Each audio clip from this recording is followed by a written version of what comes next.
Monsieur Labonté, si vous deviez expliquer à quelqu'un qui n'a aucune idée de ce que c'est, le crime, vous diriez quoi? Je dirais que c'est un organisme qui fournit de l'expertise avancée sur les technologies de l'information. Donc, les volets, disons, qui ne sont pas nécessairement bien couverts par le marché. Donc, toujours, en fait, c'est la devise du crime, votre longueur d'avance. Puis si vous deviez l'expliquer à quelqu'un qui connaît déjà le domaine, vous diriez quoi pour le différencier du reste?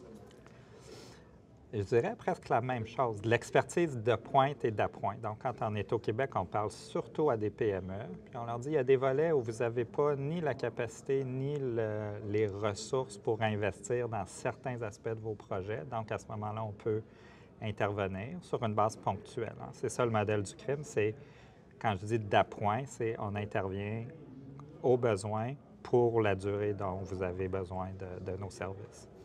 Mais ce qui est particulier au crime, c'est que vous travaillez à la fois avec l'université et à la fois avec les entreprises, mais vous n'êtes pas ni de l'un ni de l'autre, vous êtes dans le milieu. Oui, tout à fait. Donc, comme moi, j'ai été 5 ans à McGill, au bureau de transfert technologique, donc je connais bien aussi la réalité universitaire. La réalité universitaire, c'est que les professeurs doivent publier puis former des étudiants. Donc, pour je dirais, des grandes entreprises qui ont la capacité d'investir dans des projets d'R&D, si on va appeler ça à moyen-long terme, donc sur un horizon de 2 à 4, 5 ans, avec des budgets, une programmation à long terme. Donc, ça, c'est la réalité universitaire. Quand on commence à parler plus à des PME qui ont des enjeux à court terme, qui doivent vendre, que leur défi principal, c'est de financer leur flux de trésorerie, bien là, c'est des niveaux d'intervention, peut-être des projets de 2 à 3 mois qui sont capables de se payer, qui définissent comme ça. Puis quand on parle plus des entreprises en démarrage, des fois, ça peut être 5 heures, 10 heures, ça peut être juste quelle est la meilleure technologie pour passer à la prochaine étape. Donc, l'offre de services du crime est modulée pour faire un peu de tous ces types de projets-là, en fait. Ça fait longtemps que vous êtes dans le domaine de la recherche. Puis vous le disiez, vous êtes passé par McGill. Aujourd'hui, vous êtes directeur général du crime.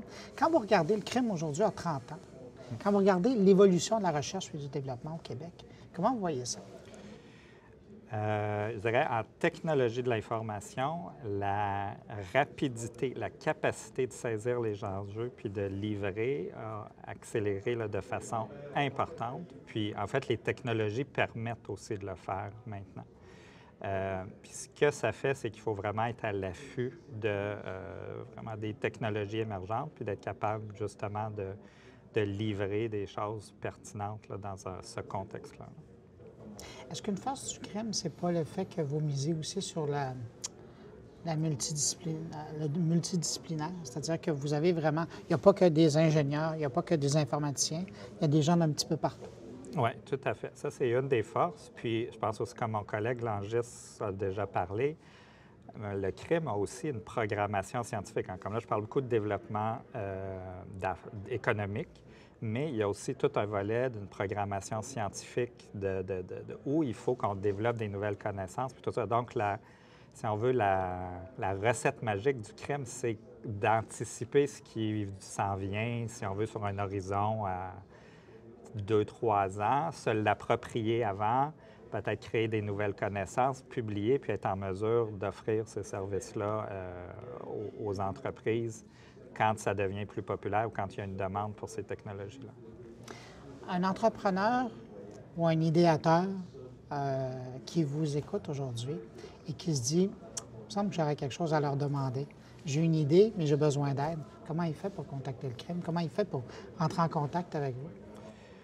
En fait, il y a quand même une réalité très pragmatique. C'est que le crime, son modèle d'affaires, c'est un modèle contractuel où le client doit défrayer une certaine partie des coûts des projets parce qu'on aimerait avoir des fonds illimités, mais ce n'est pas la réalité.